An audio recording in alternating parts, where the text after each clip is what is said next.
오늘은 로고스 아카데미 79가 요한복음 세 번째입니다. 요한복음을 볼 때 우리가 요한복음을 이렇게 잘 이번에 그 로고스를 잘 들으시면 요한복음을 보는 눈이 새롭게 이렇게 쫙 진짜 열릴 수가 있어요. 우리가 요한복음에 처음에 이제 첫 번째 개론을 할 때 요한복음은 어떤 상황 가운데 있는 사람들에게 쓰여진 복음서냐라고 우리가 이야기할 때 요한복음의 내용을 보니까 유대교로부터 출교당하고자 당하는 그런 이야기들이 여러 번 나온다 그랬어요. 그죠? 다른 공간복음서에 나오지 않는데, 그래서 유대교로부터 출교당하기를 두려워해서 예수님을 따르지 못하고 제자되지 못하는 사람들의 이야기들이, 예수님께서 행하시는 표적을 보고도 출교당할까 봐 두려워서 자기의 믿음을 드러내지 못하는 일들을 우리가 복음서에서, 요한복음에서 여러 번 보면서 이것은 당시 사도 요한이 혹은 사도 요한이 목회하던 교회적 상황이 이게 유대교, 처음에 이제 우리 예수님 이 기독교는 유대교랑 이방인들이 볼 때 구분이 가질 않았어요. 유대교에서 일어난 일종의 어떤 개혁적 성향을 가진 하나의 이제 바리새파, 이렇게 사두개인파 이야기하듯이 이방인들은 그렇게 봤기 때문에 기독교인들을 유대교가 핍박할 때에 로마인들은 핍박하지 않았어요. 종교는 그럴 수 있다. 다원주의니까 그거 니네 종교 니네가 믿어, 다 믿으라고 얘기하는 거니까. 다만 로마 황제만 거역하지 않으면 되니까 로마의 정책상 기독교를 핍박하지 않았어요. 근데 시간이 지나고 나니까 유대교와 기독교 간의 갈등이, 오히려 갈등이라기보다는 유대교가 기독교를 핍박하는 것이 점점 강화되어지고, 막 그 로마 여러 지역 내에서도 유대교 공동체에서 기독교인들을 박해하는 모습을 보면서 이거 다른가 보다, 얘네가 지금 이렇게 싸우는 거 보니까. 초기만 해도 우리가 사도행전 볼 때 사도 바울이 얘기할 때만 해도 로마인들이 다 무죄를 선고하잖아요. 그렇죠? 근데 시간이 지나다 보니까 이거 뭐 유대교랑 다른 종류인가 보다. 근데 그게 막 터지기 시작하니까 두려움을 느낀 거죠. 그래서 그 다음부터는 이제 로마가 핍박을 하기 시작하는 겁니다.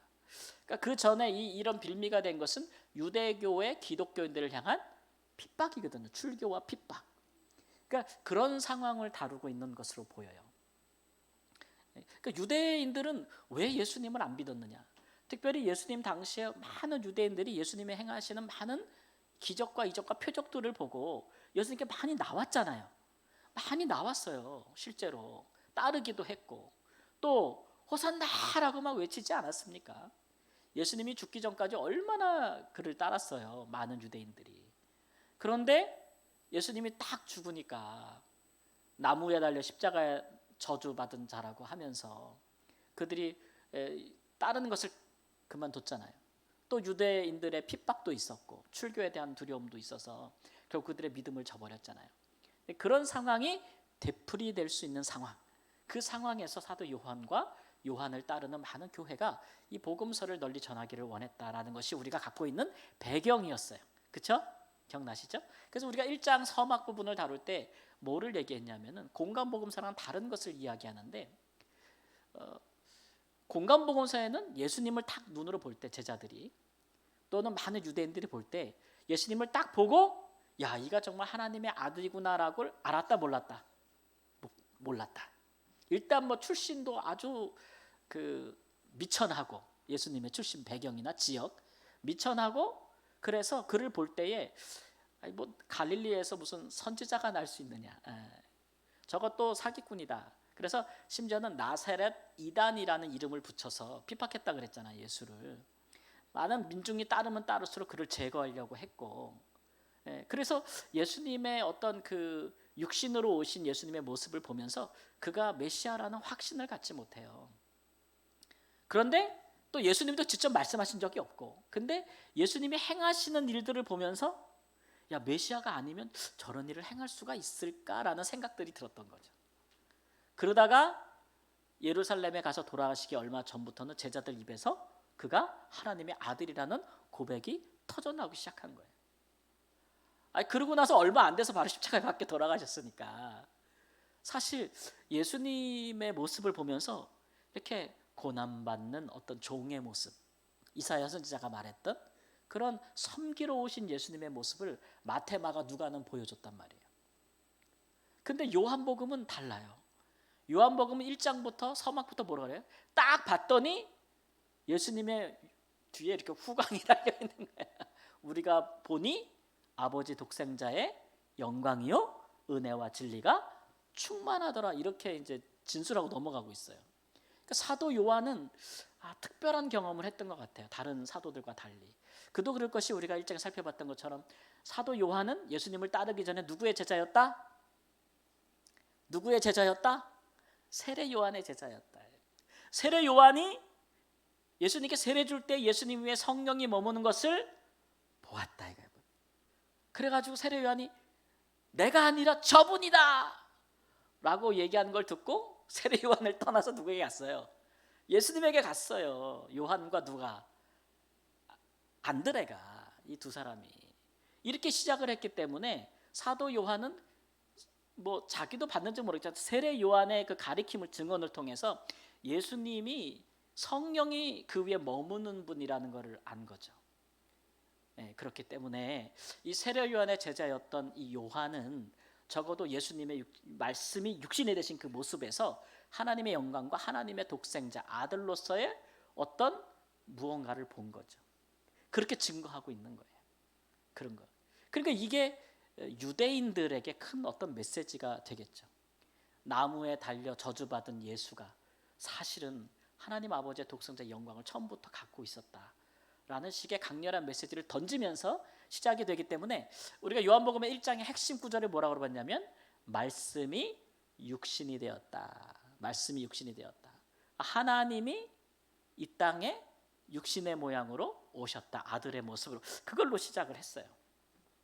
그래서 계속해서 사도 요한은 예수님의 영광을 자꾸 보여주기를 원하는 거예요. 그래서 요한복음에 예수님의 영광을 보여주는 7개의 표적이 나온다 그랬어요. 그렇죠?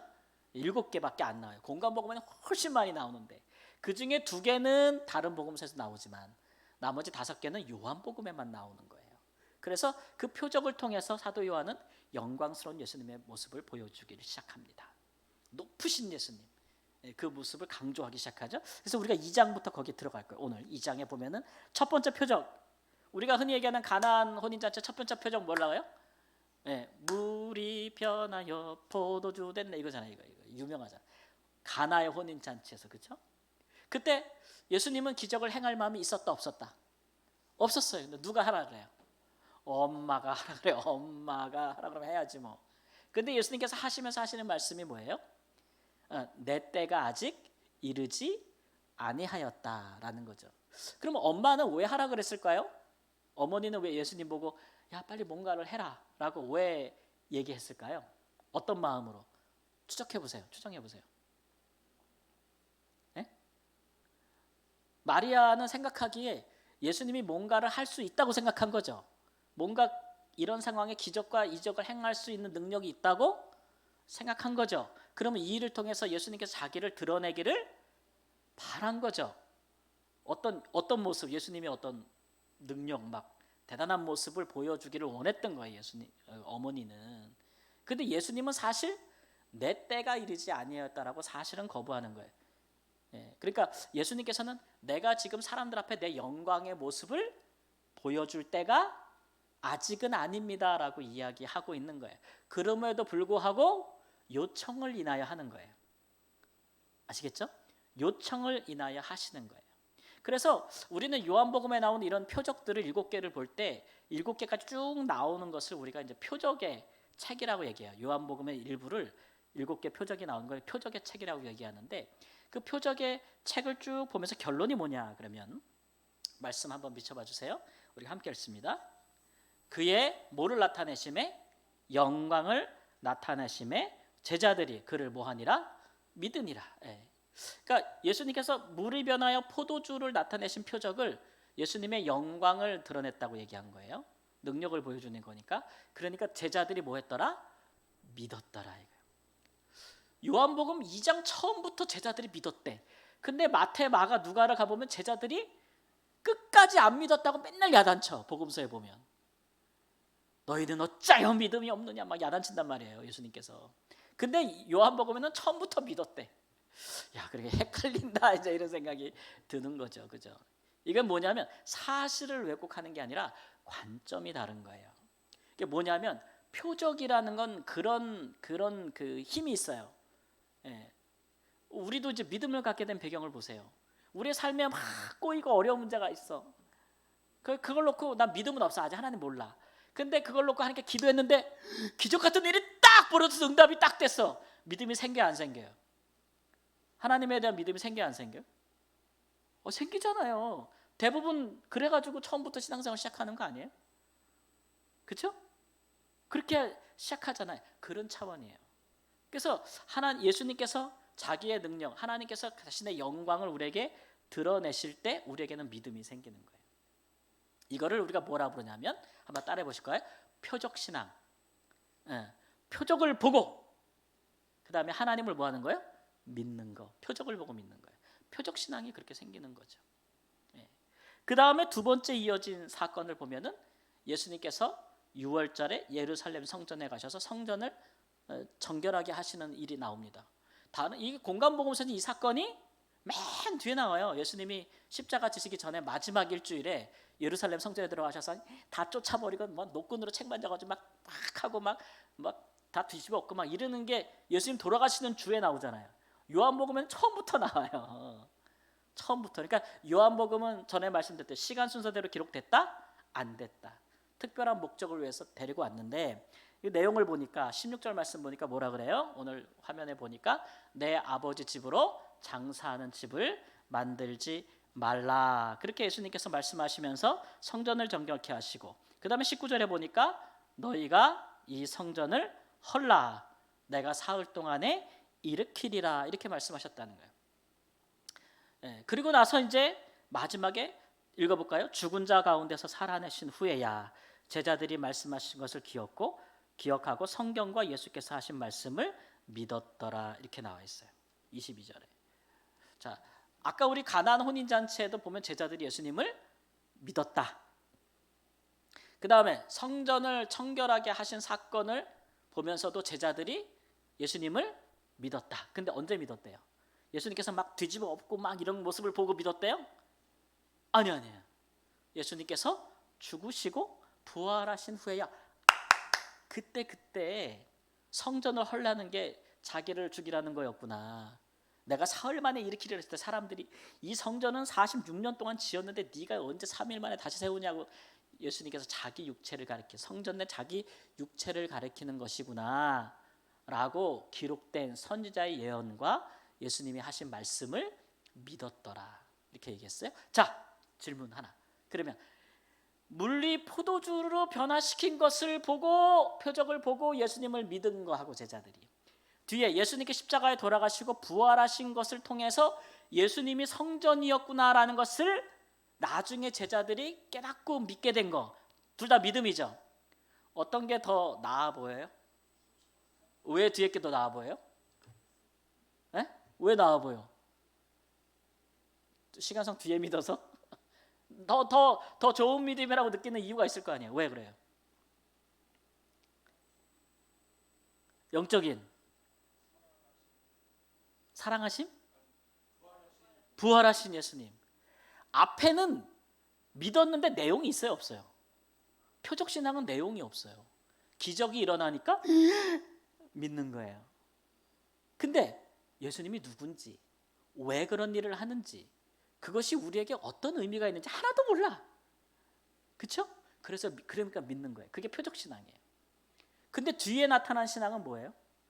예수님이 왜 십자가에 죽었는지, 왜 다시 부활했는지, 그가 왜 성전인지, 그가 부활로 지으신 성전은 우리인데 우리는 왜 부활로 말미암아 성전이 되어 이걸 다 알게 되는 거예요. 내용이 있잖아요. 우리가 내용이 없는 믿음을 뭐라 그래요? 맹신이라 그러지. 내용이 없는 믿음을 맹신이라 해야 돼. 그래서 막 목사님들이 막 덮어놓고 믿으세요 그러잖아요. 근데 어른분들이 그러지 말고 펴놓고 믿으라고 그러잖아. 덮어놓고 믿으면 돼요, 안 돼요? 안 돼요. 펴고 믿어야지. 배우라 그러잖아요. 배우라 그러잖아요. 그래서 믿음의 차이가 나는 거예요. 그럼 예수님이 볼 때 진정으로 예수님을 믿는 거는 십자가 전이에요, 후예요? 제자들조차도 십자가 후에야 비로소 예수님을 믿게 됐다는 거고, 우리가 뒤에 이제 보겠지만 진짜 예수님이 누군지를 아는 표적이 십자가였던 거예요. 가장 큰 표적은. 예수님께서도 공간복음에 요나가 물고기 뱃속에 있었던 그거 표적밖에 보여줄 게 없다 그러시잖아요. 진짜 표적은 십자가였던 거기 때문에 십자가를 경험하고 나서야, 그의 부활을 경험하고 나서야 진정한 믿음이 생긴다고 이야기하는 거죠. 그러니까 표적 신앙은 시작은 될 수 있지만 끝이 될 수는 없는 거예요. 그런데 우리가 알기로 바울 사도가 얘기한 것처럼 고린도서 1장 얘기했던 유대인들은 뭐를 보기를 원한대요? 표적 보기를 원한대. 맨날 하나님 앞에 하늘로부터는 표적을 보여달라고 맨날 그래. 안 보여준 것도 아닌데 이거 보고도 맨날 불순종하면서도 맨날 누가 와서 하나님의 말씀을 전하면 보이라 그래. 보이라고 맨날 그러잖아요. 그러니까 요한복음은 근본적으로 이 표적 신앙에 대한 약간의 경계심을 갖고 있어요. 예수님이 표적을 행하심으로 사람들이 믿음을 갖게 됐다는 걸 이야기하지만, 그러나 표적 신앙을 가지고는 그렇게 출교를 당하고 핍박을 받는 상황에서는 표적 신앙을 갖고는 믿음을 지켜낼 수 없다고 이야기하고 있는 거예요. 그 2장 마지막에 보면은 어떤 말씀이 있는지 아세요? 이제 표적 신앙 공동체와의 대화로 넘어가서 2장 23절 24절 말씀 보면은 이런 말씀이 나옵니다. 한번 읽어보세요. 화면에 많은 사람이 그의 행하시는 표적을 보고 그의 이름을 믿었으나 예수는 그의 몸을 그들에게 의탁하지 아니하셨으니. 자 보세요. 많은 사람이 예수님께서 막 표적을 행하는 걸 보고 예수님을 믿었어.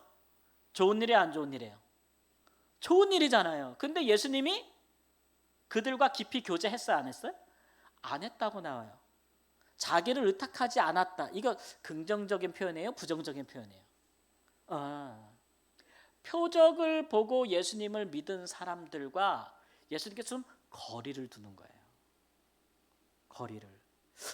왜 그럴까? 그것도 믿음인데 이렇게 생각할 수 있잖아요. 우리는 이제 결과를 알기 때문에 알 수 있어요. 표적을 보고 예수님을 따랐던 사람들이 예수님이 십자가에 못 박힐 때 다 예수님을 배반했다는 것을 우리는 알고 있고 떠났다는 것을 알고 있잖아요. 특히 요한복음엔 그거 진짜 많이 얘기해요. 예를 들면 오병이어 같은 거. 오병이어 표적은 예수님께서 행하신 가장 큰 표적 중에 하나인데 사람들이 그걸 보고 우와! 예수님을 왕으로 삼으려고 난리 났어요. 그러다가 예수님께서 말씀을 딱 전하면서 말이지, 나는 생명의 떡이요 막 이렇게 얘기하니까 다 가버리는 거예요. 그죠? 예수님께서 제자들에게 너희도 가려느냐. 그래서 표적을 보고 예수님을 따랐던 사람들이 예수님의 말씀을 듣고 예수님을 안 따르고 있는 그런 모습들을 많이 보여줘요. 요한복음에서 많이 보여줘요. 그러니까 우리가 신앙생활할 때 우리의 삶의 여러 가지 문제를 응답하시고 역사하시는 그런 기적의 하나님과 기도의 응답의 하나님, 그런 것만으로 우리가 하나님을 믿고 따라간다면 그 신앙이 온전하냐? 아니라고 얘기하는 거예요. 표적 신앙은 예수님이 우리에게 원하는 게 아니라는 거죠. 표적은 무슨 역할을 하냐면은 이게 사인이야, 사인. 저가 하나님이다. 하나님이 아닐까? 저에게 나와야겠다. 라고 인도하는 일종의 사인에 불과한 거고, 그것 가지고 예수님과 인격적인 교제나 만남을 가질 수는, 예수님을 자기의 주님으로 영접하고 그 삶을 살 수는 없다라는 걸 분명히 얘기해 주고 있는 거예요. 오늘날 교회에서 많은 교인들이 있는데 그렇게 표적신앙, 내 삶에 하나님 좋은 일 좀 생기게 해주세요, 막 그렇게 어디 다른 데 가서 이렇게 점 보고 뭐 하듯이 그런 마음으로만 나오는 사람들이 있을까요, 없을까요? 많을 거예요. 그러나 예수님을 진짜 인격적으로 만나고 예수님의 십자가를 통해 자기의 죄를 회개하고 하나님의 자녀로서 하나님의 그런 부활에 대한 믿음을 갖고 예수님의 말씀에 순종하는 그런 참 이스라엘 사람, 참 그리스도인에까지 간 사람들이 얼마나 될까? 이 부분에 대한 근본적인 딱 충격적인 질문을 던지는 게 요한복음이에요. 어느 게 더 많겠냐? 그럼 표적신앙이 훨씬 많다고 얘기하는 거죠. 근데 그런 사람들은 믿음을 인하여 환난이 올 때는 다 떠난다고 얘기하고 있는 거예요. 심지어는 하나님께서 말씀을, 진전한 말씀을 주실 때에는 다 거부한다고 얘기하고 있는 거죠. 그게 이제 두려운 거예요. 예수님께서 거리감을 뒀다는 걸 이야기하고 있는 거죠. 그 다음에 자, 밤에 예수님께 찾아오는 사람이 있습니다. 우리가 아주 유명한 요한복음에 나오는 사람 누구죠? 니고데모. 3장에 나오는 사람 니고데모. 그 사람이 와서 하는 말을 한번 2절에 볼까요? 랍비여, 우리가 당신은 하나님께로부터 오신 선생인 줄 아나이다. 하나님이 함께하지 아니하시면 당신이 행하시는 이 표적은 아무도 할 수 없음이니이다. 이렇게 왔어요. 이 니고데모는 바리새인이라고 얘기하고 유다의 관리라고 얘기해요. 근데 이 사람이 와서 뭐라고 얘기하냐면 나는 당신이 하늘로부터 오신 분임을 믿습니다. 이렇게 얘기하지 않죠? 우리가라고 얘기해요. 이 얘기는 자기가 속해 있는 어떤 무리의 그룹에 자기가 대표로 왔다는 걸 의미하고 있는 거예요.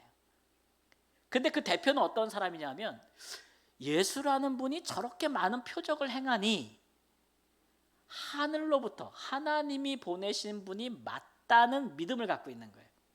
다른 지도자들은 예수님을 핍박하고 죽이려고 하잖아요. 근데 이 사람들은 그렇게 생각 안 하는 거예요. 뭘 보니까? 표적을 보니까 하나님이 보내지 않으면 어떻게 병든 자를 고치고 어떻게 죽은 자를 살리고 그러냔 말이에요. 이거는 하나님으로부터 온 사람이 아니면 아니라는 걸 알고 있는 거죠. 온 거예요. 그러니까 거기에 궁금증을 가진 유대인들의 대표자가 온 거예요. 근데 뭔가 마음에 걸리는 게 있는 거죠. 하나님으로부터 온 분은 맞는 거예요. 그렇죠? 자기들 생각에. 근데 정확히 그가 하나님의 아들이라고 고백하는 거는 아니에요. 그도 유대인인 거로 걸리는 게 많은 거야. 예수님을 보면서 걸리는 게 많은 거죠. 그들이 생각할 때 하나님의 아들 메시아라면 이런 모양새는 갖고 있어야 된다고 생각하면 거기에 걸려버리는 거예요. 예수님의 육체된 모습이 걸려버리는 거죠. 그러면서 이제 그런 마음으로 온 거죠. 이 사람은 표적신앙을 대표하는 유대인의 사람으로 온 거예요. 자, 이 사람에 대한 예수님의 뭐라 그럴까요? 그 마음, 이 사람에 대해서 예수님의 반응은 긍정적일까요? 부정적일까요? 우리가 쭉 흐름을 보면 예수님께서 그래도 왔으니 잘했다 이런 마음이 아닌 거예요. 왜냐하면 10절 보면 이래요. 10절 보면 뭐냐면 한번 보세요. 그 다음 절 읽어볼까? 시작. 너는 이스라엘의 선생으로서 이러한 것들을 알지 못하느냐? 자, 예수님의 이 말씀이 어떻게 들려요? 칭찬으로 들려요? 약간 뭐 이렇게 지적, 그죠? 너 그것도 몰라? 막 이렇게 더구나 너 이스라엘 선생이라면서 그것도 몰라? 라고 이렇게 비난하는 것처럼 보이잖아요. 그렇죠? 그러니까 우리가 생각하기로 이 사람 예수님한테 굉장히 좋은 마음으로 왔는데 예수님은 이 사람에 대해서 아이고 진짜 이것도 몰라? 이렇게 얘기하는 거니까 사실은 이렇게 예수님이 행하시는 표적을 보고 아, 이분이 하나님이 보낸 분이구나 라고 해서 예수님께 왔으나 좋은 소리 들어요? 못 들어요? 못 들어요. 그래서 요한복음은 표적신앙에 대한 강한 반발을 갖고 있는 거예요. 왜냐하면 유대인들의 신앙이기 때문에 그런 거예요. 유대인들의 신앙이기 때문에. 그래서 5절 말씀 보니까 예수님 뭐라 그래요? 니고데모에게 물과 성령으로 나지 않으면 하나님의 나라에 들어갈 수 없다. 표적을 보고 믿어서 하나님 나라에 들어가는 거 아니란 얘기죠. 물과 성령으로 거듭나야 된다 이런 말씀을 하시는 거죠. 다시 태어나야 된다. 하나님 나라에 들어가려면. 아유 어머니 뱃속에 다시 들어가요? 그렇게 얘기하니까 그것도 몰라! 예수님이 그러시는 거야. 그러면서 하시는 말씀 14절에 모세가 광야에서 뱀을 든 것 같이 인자도 들려야 한다. 인자도 들려야 한다. 이거 뭐예요? 어떤 사건이죠? 광야에서 이스라엘이 불순종하니까 하나님이 뭐를 보내요? 불뱀을 보내가지고 막 무니까 살려달라 그러니까 하나님께서 모세가 기도할 때 노뱀을 내서 장대에 달아라. 그죠? 그걸 보는 자는 살리라 하신 그 사건을 얘기하는 거잖아요. 그래서 인자도 예수님도 뭐 해야 된다요? 달려야 된다는 거 얘기하는 거예요. 달려야. 그 십자가의 죽음을 말씀하는 거잖아요. 그렇죠? 예. 여러분 물과 성령으로 거듭나는 것, 자신의 죄를 회개하고 성령을 받는 것, 거듭나는 것, 예수님의 십자가로 말미암아 이루어지는 일이죠. 그렇죠? 예수님의 십자가로 말미암아 이루어지는 일이잖아요. 그러니까 예수님께서 그걸 얘기하시는 거예요. 예수님의 십자가로 말미암아, 죽으심으로 말미암아 사람이 물과 성령으로 거듭나게 될 것이라는 걸 얘기하고 있는 거죠. 예, 그때가 중요한 거예요. 그래서 자꾸 요한복음은 때를 얘기해요. 때. 그러니까 그때가 예수님의 입장에서 보면 그때, 예수님께서 들리는 그때. 그래서 사람들이 물과 성령으로 표적을 보고 아니라 물과 성령으로 다시 태어나는 그때가 예수님 입장에서 보면은 어떤 때예요? 그때가 너무 예수님 보실 때 끔찍한 때예요? 너무 좋은 때예요? 예수님 입장에서 보면 너무 좋은 때죠. 아, 그걸 위해 이 땅에 오셨는데, 그렇잖아요. 아무리 표적을 봐도 거듭나지 않는데 예수님의 십자가 이후로 말미암아 물과 회개함과 성령으로 사람이 다시 태어난 그때를 예수님께서, 물론 십자가의 때인데 요한복음 십자가의 때를 고난과 죽음의 때로 이해하지 않고 무슨 때로? 영광의 때로, 예수님이 영광스러운 때로 얘기하고 있는 거거든요. 예? 그래서 우리가 잘 아는 16절 말씀 한번 읽어보겠습니다. 하나님이 세상을 이처럼 사랑하사 독생자를 주셨으니. 주시다 이런 얘기는 뭐냐면은 이게 헬라어로 디도미라고 얘기하는데 이게 뭔가 이렇게 돈을 지불하는 거예요. 속전. 그러니까 누군가를 구하기 위해서 몸값을 뭐 하는 거예요? 지불하는 걸 얘기하는 거예요. 지불하는 거. 그런 의미가 있는 거예요. 그러니까 이게 이제 십자가가 뭐냐면은 우리를 구원하기 위해서 하나님이 지불한 대가를 이야기하는 거죠. 그래서 그를 믿는 자마다 멸망하지 않고 영생을 얻게 하려 함이라. 그러니까 예수님이 이 땅에 오셔서 뭐 물로 포도주를 바꾸는 그런 표적을 보고 믿는 자는 영생에 이르지 못하는 거고, 그가 우리를 위하여 몸값을 지불하시고 죽으신 그 영광스러운 그 사건, 그것을 보고 경험하고 믿는 자들이 그것이 거듭나는 거예요. 하나님의 사랑을 아니까. 그리고 십자가를 통해 두 가지를 다 알잖아요. 하나님의 사랑을 알고 우리를 향한, 또 뭘 알아요? 뭐를 알아요? 죄에 대한 저주를 알잖아요. 하나님의 아들을 십자가에 못 박히게 하는 죄값에 대해서도 우리 알잖아요. 하나님의 공의와 사랑을 다 아는 거잖아요. 그래야 다시 태어날 수 있다 라는 것들을 강조하고 있는 거죠. 요한복음 이걸 강조하고 있는 거예요. 그래서 우리가 마지막 적용에 가보면 이제 오늘 우리가 줄곧 얘기했지만 이거예요. 한번 읽어볼까요? 시작. 표적 신앙으로는 거듭나지 못함. 이게 표적 신앙으로 거듭나지 못하다는 말은 우리 한국교회 너무 충격적으로 다가오는 말이에요. 특히 요한복음 메시지는 많은 사람이 표적 신앙에 그치고 있어요. 진실로 예수 그리스도의 십자가와 그것을 통한 회개와 회심과 성령을 받음으로 말미암아 하나님의 자녀가 되는 데까지 가지 못다.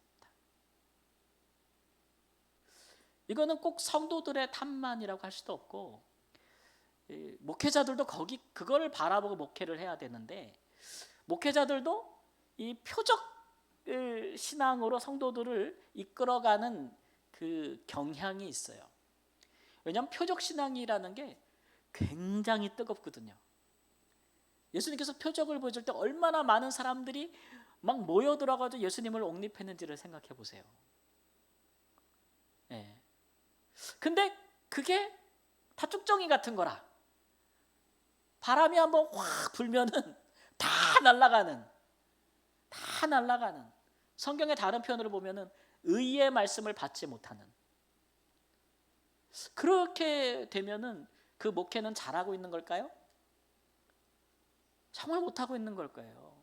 아무리 교인이 많고, 여러분 교인이 많다는 것이 좋은 교회, 목사님이 제대로 목회하는 교회라는 증거는 아니에요.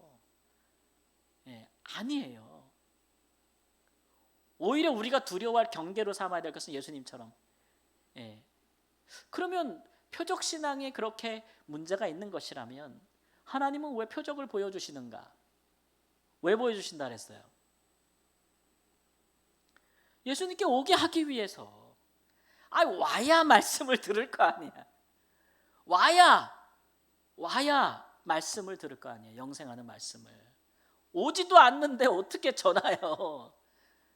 그러니까 하나님께서 표적을 보여주시고 우리의 삶의 문제를 해결해주고 기적을 나타내시고 기도에 응답하시는 것은 딱 하나예요. 오라는 거예요. 오라. 와서 끝나는 게 아니고 와서 들으라는 거예요. 와서 보라. 예수님께서 세례 요한을 쫓던 요한과 안드레가 왔을 때 뭐라 그래요? 와서 보라. 누굴 보라는 거예요? 예수님을 보라는 거예요. 예수님이 하나님의 아들과 독생자의 영광과 은혜와 진리가 있다는 것을 보고 경험하라는 거죠. 거기까지 가야 돼요. 예.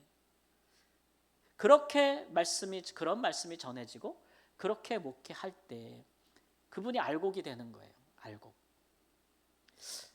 제가 지난주에 시찰에 갔더니 어떤 목사님께서 막 뭐 교회 이제 어려운 얘기, 선배님들 얘기를 주로 듣죠. 뭐 저희 나이에 가서 뭘 얘기하겠어요. 그러니까 이제 제가 저희 시찰회에서 막내였습니다. 제가 51인데 막내야. 근데 이번 주에 더 막내가 하나 들어왔어. 40몇 살인데 저쪽 어디죠? 동탄인가 거기에 개척을 했대. 그래서 교회 이름이 뭐냐 했더니 우리는 움직이는 교회. 그래서 젊은 사람들은 다르다. 나도 우리 교회 이름 바꾸고 싶었는데 못 바꿨는데. 예. 우리는 움직이는 교회. 그래서 역시 센스가 있나 보다 이런 생각을 하는데 그 선배 목사님들 이렇게 얘기하는데 뭐라 그러냐면 교회에는 3가지 종류의 사람들이 있고 목회자도 마찬가지야 이렇게 얘기하시더라고요. 그래서 3가지가 뭡니까? 그러니까 알곡이 있고 그 다음에 뭐가 있어요? 쭉정이가 있고 하나 더 있네? 가라지가 있다. 가라지가 있다. 알곡은 말씀하신 것처럼 정말 예수 그리스도의 십자가와 그의 부활을 믿고 알고 따르는 사람들일 거예요. 쭉정이는 뭘까요? 표적신앙을 보고 따라오는 사람들이에요. 그 사람들은 예수님이 아니어도 돼. 불교여도 상관없고 무속인이어도 상관없어. 내 인생의 문제가 해결되면 되는 거예요. 그 사람은. 근데 어떻게 교회랑 연이 닿은 거야. 이게 쭉정이인 거지. 가라지는 뭐예요? 이거는 사단이 심어놓고 간 거야. 교회를 회방하고 망가뜨리기 위해서 사단이. 이 사람은 뭐 그런 바라는 것도 없고 진짜 그냥 가라지. 3가지가 있다. 목회자도 그렇고 성도도 그렇고. 그것들을 주의해야 보여. 그렇다고 우리가 누굴 보면서 알곡이야, 쭉정이야, 저 가라지야 이럴 수는 없지. 그렇죠? 그거 언제 알아요? 언제까지 냅두는 거예요? 추수 때까지 냅두는 거야. 그건 몰라. 하나님이 하시는 일 우리가 어떻게 알아요? 그 사람이 거듭났는지 아닌지 요한복음에 의하면 그 뭐예요? 바람 같은 성령이 하시는 일이요. 우리가 몰라요. 그죠? 예. 그렇지만 결과적으로 그렇단 말이지. 그러니까 교회가 그렇다는 거를 이제 적어도 알고는 있어야 되는 거고. 예. 그러니까 그런 것, 쭉정이 같은 그런 신앙의 사람들이 머무르지 않도록, 그죠? 기도하고 우리 교회가 바로 세워져 가기 위해서 노력하는 것들이 필요하겠죠. 하나님 앞에서. 네. 근데 막 뭐 목회자가 막 그런 표적 신앙으로 사람들을 막 동원하고 막 그럼 안 돼요. 제가 아는 어떤 목사님께서 이번에 큰 교회를 지었어. 막 지방인데 엄청나게 큰 교회를 지었는데 지방에 사람들도 별로 없는데 왜 이렇게 큰 교회를 졌는지 빚이 엄청나더만. 그 교회는 목사님이 어떤 능력이 있냐 그러면은 이게 성도들의 사업을 잘 되게 해주는 능력이 있대요. 성도들이 사업을 할 것 같으면 다 목사님한테 물으러 온대. 어디다 가게를 열까요? 이렇게. 목사님이 똑똑한가 봐. 어디다 열라 그러면 또 그게 된다는 거야. 거기서 어디에 투자를 할까요? 그러면 이쪽 주식에 투자하라고. 그러면 또 그게 되는 거야. 근데 여러분 그런 일은 되는 사람만 얘기합니다. 안 되는 사람 얘기해야 안 해요? 안 되죠. 되는 사람들이 얘기를 하게 돼요. 그래서 우리 목사님이 이 표적을 행하는 분인 거야. 그런 거는 열에 하나만 맞아도 난리가 나는 거죠. 난리가 나는 거죠. 근데 그게 목회자를 부르신 하나님의 뜻은 아닐 텐데요. 그거 잘하라고 목사를 세운 게 아니잖아요. 흔히 말하는 영빨 좋으라고 세운 게 목사가 아니고, 목사는 하나님의 말씀을 가르쳐서 성도들이 하나님을 진실로 만나고 하나님을 진실로 경험하고 그리스도인답게 살도록 부르신 거예요. 성도님들이 물론 삶에서 일어나는 일들을 결정하고 중요한 기회가 있을 때 함께 기도하기 위하여 목회자에게 의탁하는 것은 우리도 정말 마음을 다해 기도할 일이죠. 네. 근데 그게 목회자의 존재 이유는 아닐 것이에요. 교회도 마찬가지고, 그렇죠? 그러니까 표적 신앙에 머물면 나중에 쭉 정리된다니까요. 네. 제가 전에 지난달에 우리 그 방주 모임할 때 인생 그래프 했던 거 기억나시죠? 제가 설교 때도 얘기하면서 우리의 인생 그래프를 쫙 그려봐요. 내가 잘 될 때 안 될 때 막 그려보면, 예, 신앙의 초기에는 내가 인생에 좋은 일 있으면 신앙도 막 좋아지는 것 같고, 내가 막 인생에 어려운 일 있으면 신앙도 바닥을 치는 것 같고 막 그렇다. 근데 조금 신앙이 맛을 좀 보고 조금 신앙이 성숙한다 그러면은 오히려 어려울 때 신앙이 더 깊어지고 하나님을 만나는 거꾸로 이런 일들이, 역전하는 일들이 생긴다, 그래프가. 그렇게 말씀을 드렸고, 더 성숙하게 되면 어때요? 좋은 일이 있으나 어려운 일이 있으나 우리의 신앙은 항상 하나님을 향해서 전진하고 깊어지고 발전한다, 이렇게 말씀을 드렸잖아요. 네. 이런 것들이 다 표적 신앙에 대한 경계를 이야기하는 것입니다. 표적 신앙은 뜨겁고 말릴 사람도 없고, 정말 제일 신앙이 뜨거워 보여도 제일 열심히 있어 보이고, 그러나 제일 빨리 식고, 또 제일 또 하나님을 어려운 일에서 제일 먼저 떠나는 것도 표적 신앙이에요.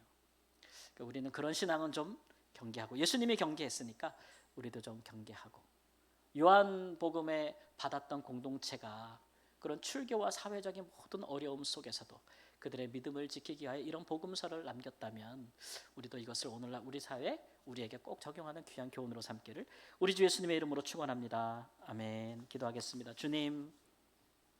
주님께서 우리를 위해 행하신 모든 표적은 우리가 주님께로 오도록, 주님께서 와서 보도록 주께서 인도하심이요, 그러나 하나님, 주께서 우리를 위해 행하시는 일들과 또 우리를 위해 보내신 성령과 또 우리도록 살도록 하게 하신 주의 말씀을 따라 행하지 못하면 우리가 어찌 하나님 알곡이 되겠습니까?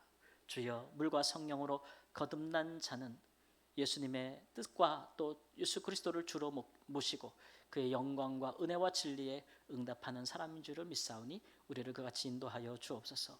존귀하신 예수님의 이름으로 기도합니다. 아멘.